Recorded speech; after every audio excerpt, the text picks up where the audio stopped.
Logically ये समझने का प्रयास कर रहे हैं क्या रटा हुआ है, आपकी क्या रट्टा मेमोरी है, बिकॉज पेपर इज इजी। क्या ये इतना जरूरी है? मैं एक बिल्कुल बेसिक फॉर्मूला बता रहा हूँ केमिकल काइनेटिक्स से नीट सिलेक्शन का। नीट 2026 के फॉर्म आ चुके हैं और अब पेपर का लेवल कैसा होगा ये बहुत सारे लोगों का सवाल है, क्यूरोसिटी है।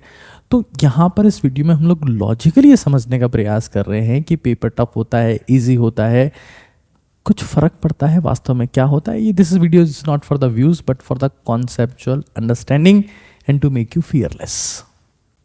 तो सबसे पहला सिनेरियो हम लेते हैं, let's see paper is tough, it is very tough, even more tougher than 2025। अगर पेपर टफ होता है तो सिंपल सी बात यह है कि मार्क्स डिक्रीज हो जाते हैं, उससे कट ऑफ भी कम जाएगा, 550 या उससे थोड़ा नीचे भी, स्पेसिफिकली स्टेट्स काउंसलिंग में तो 520-30 पे भी सिलेक्शन बिकम्स ईजियर। एमबीबीएस आपको गवर्नमेंट मेडिकल कॉलेज में मिल जाता है। But the more important thing, इस केस में आपकी कॉन्सेप्चुअल मेमोरी मैटर करती है। यानी कि अगर पेपर टफ है और मान लो कुछ चैप्टर आप छोड़ के भी चले गए लेकिन जो आपको आते हैं वो ढंग से आते हैं, तो उस केस में भी आप सिलेक्शन की रेस में बने रहते हो। आपने क्या रटा हुआ है, आपकी क्या रट्टा मेमोरी है, वो सेकेंडरी हो जाती है। आपकी डेप्थ मैटर करती है बजाय कि आपने कितना सिलेबस कंप्लीट किया हुआ है। अगर आपने 80% भी सिलेबस कंप्लीट किया हुआ है लेकिन आपकी बहुत तगड़ी अंडरस्टैंडिंग है, पेपर अगर टफ आता है, that will be favourable for you, right. अगर इजी आए तो मान लेते हैं अगर पेपर आसान है, तो अगर पेपर आसान है तो उस केस में मार्क्स बढ़ जाते हैं, जैसे कि आपने नीट 2024 में देखा था जहां 650 तक कट ऑफ पहुंच गई थी।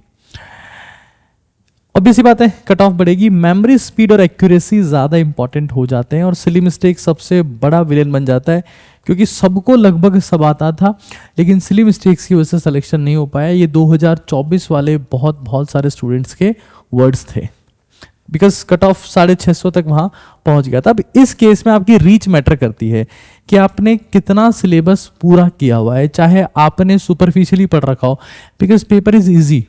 तो उस केस में अगर आपने सुपरफिशियली भी पढ़ रखा है तब भी आप सेलेक्ट हो जाते हैं।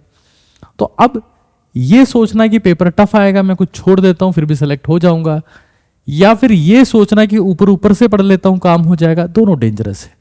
अगर आप सिंसियरली प्रिपेयर कर रहे हैं तभी हम आगे का सोच सकते हैं।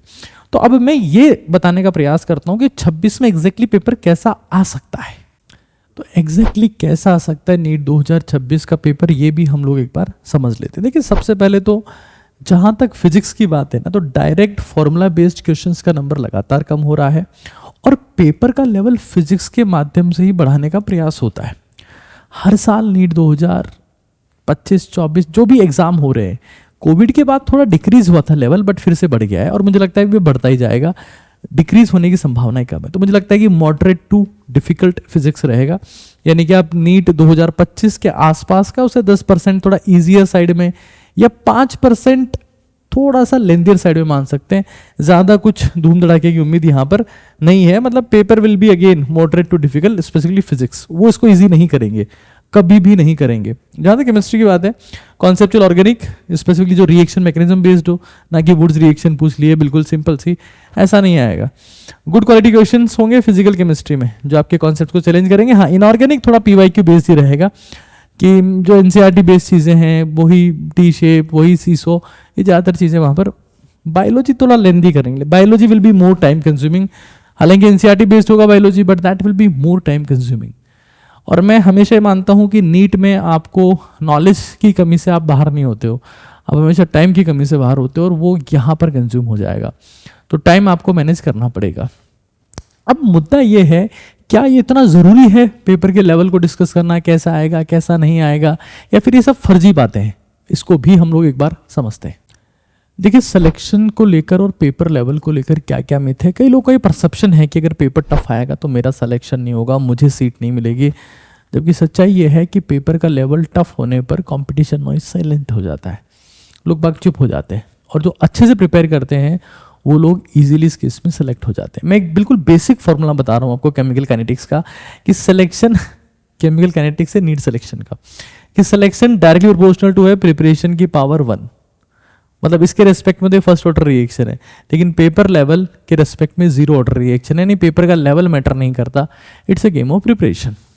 अब सर तैयारी कैसे करें, तो एक हेल्थ टेस्ट सीरीज हमारी ऐप के ऊपर चल रही है, जहां मैं 5000 के आसपास सवाल आपको करवा रहा हूं बहुत ही कम प्राइजेस में। आप नीट कागज ऐप को डाउनलोड करके उसको देख सकते हैं। फिर हम यूट्यूब के ऊपर मल्टीपल सीरीज ला रहे हैं। मेरा नया चैनल आ गया है केबी के सर के नाम से 11 12 ऑफ ड्रॉपर्स, आप वहाँ पर मेरी एक ऑर्गेनिक केमिस्ट्री की सीरीज आने वाली है। फिर एजे सर एक अपनी मैकेनिक्स की सीरीज ला रहे हैं। तो बहुत सारी चीज़ें हम लोग भी आपके लिए प्लान कर रहे हैं। आप इस चैनल को लगातार देखते रहिए, चीज़ें एग्जीक्यूट करते रहिए, और we will keep guiding you.